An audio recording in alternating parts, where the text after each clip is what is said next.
WrestleLine. I am joined by the stunning and ever so talented Mariah May. We've just seen you in your match, victorious. How was that match for you against Lana Austin? To wrestle Lana, who is a veteran and she's so experienced, to be able to be in the ring with her, not only to keep up with her, but to actually beat her means that I've worked so hard and it's paid off and I've improved, because when I started this year in February, I just couldn't do it. I couldn't beat Nina, I couldn't beat Chikara, and now I'm beating people like Lana Austin, and she's a lippy little madam, so she deserved it. Absolutely. And talking about your future, obviously we're coming to the end of 2019, 2020. What are some of your goals that you have set? I assume you may have set some now. You've got your couple of wins under your belt. What sort of level of achievement would you like to have in the new year? The one thing that I learned this year is that consistently doing something means you're going to get better at it. So my goal for this year was to make my debut, and I did that. And the more that I've started to wrestle, the more I've learned, and the more lessons I've learned, and the more that I've been able to come out victorious and progress within different promotions. So my goal for next year is to be busy every single weekend, to be booked on different shows, to travel around the country, to travel internationally. I got to go to Belfast last month, and to be able to learn from different people, and to be able to get some wins under my belt and prove to people that I'm not just a model, that Mariah May is more than just a pretty face and they can't just kick me around. I actually can prove myself and I can wrestle, and I worked hard to be here and I deserve to be here. In 2020, I'm going to make a name for myself. Absolutely. Sounds like, of course, we're at DNA Wrestling today. What makes this promotion stand out against other promotions that you've been at? What sort of is defines DNA as a little bit different to other promotions you've been to? There's a number of things that makes DNA special. I think backstage, the way that you're looked after and the way that they take care of you. But with DNA, the crowd are so into it. They care about you so much. I mean, I was here last time and I didn't wrestle, so they didn't get to see me work. They didn't know what I was about. They didn't know what to think of me. I came out tonight and I got such a warm welcome. They got behind me, they rooted me on, and there were times when I didn't know if I could do it, and I heard them cheering for me, I heard them clapping for me, and to have a group of fans like that who regularly come to these shows and they support the talent, that's what makes DNA special. Okay, and ask everybody, who are some of your sort of inspirations to getting into wrestling? And you know, obviously from a child, maybe watching wrestling, but also has it changed at all since you've been learning the craft? Have you have a different take on that?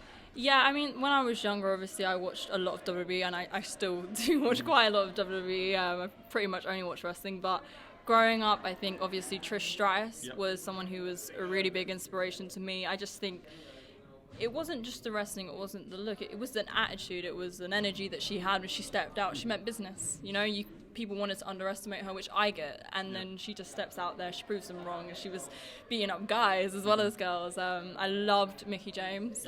Mickie James' rivalry with Beth Phoenix is one of my favourites. I love Jeff Hardy as well. I always wanted to be Jeff Hardy as well, so you might see me next year with some colourful wristbands and dyed hair, but you know, growing up, they were kind of my inspirations, and as I've gotten a little bit older, I think it's changed a little bit in the sense of the talent on WWE, for example, have changed, so who I'm sort of looking up to has changed. I love Io Shirai, I love Asuka, I love Sasha Banks. They're kind of the people I see, and their work rate is, you know, second to none, and I learned so much from watching them. And funnily enough, it might be a little bit controversial, but someone like Nina Samuels, I mean, I know she's beat me twice now, and I still need to beat her, but being able to have my debut against, you know, an NXT UK superstar, against someone as experienced and talented and travelled as Nina Samuels, I learnt so much from being in there with her, and as I say, I still need to beat her, so I've still got things to learn, but you know, as I've gotten older, it has changed. I mean, they still hold a place in my heart, especially for their character and energy, but as I've gotten older, you know, it's been the people I've worked and people I want to work that are really motivating me.